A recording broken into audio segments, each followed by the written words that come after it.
The word jihad is mentioned in the Quran about 41 times. The words mercy, peace and compassion are mentioned about 355 times.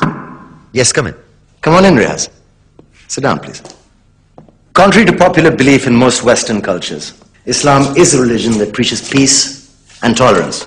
Yes, Patricia. If Islam truly is a religion that preaches peace, then how come the world's most troubled spots, the West Bank, Afghanistan, Pakistan, Iraq, they're all plagued with Islamic terrorism? Well, that depends on your definition of terrorism. Some might argue that the U.S. invasions of countries like Iraq and Afghanistan are also acts of terrorism. No, those were acts of war to get rid of despotic regimes. Or a means of getting at a country's oil. Conspiracy theories. Well, may I? Yes, please.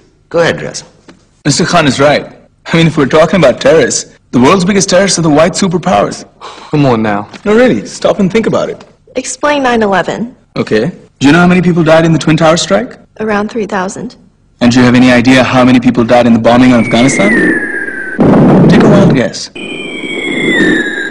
More than 15,000 people died. And that's just conservative figures. About 50,000 tons of explosives were dropped on innocent civilians. Men, women, children. Yeah, but that was because of the Taliban.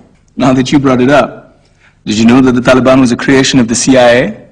To fight the Russians. Whatever. They were still harboring terrorists.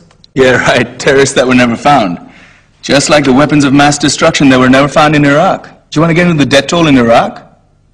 500,000 civilians and counting. And what do Britain and America say when they don't find these weapons?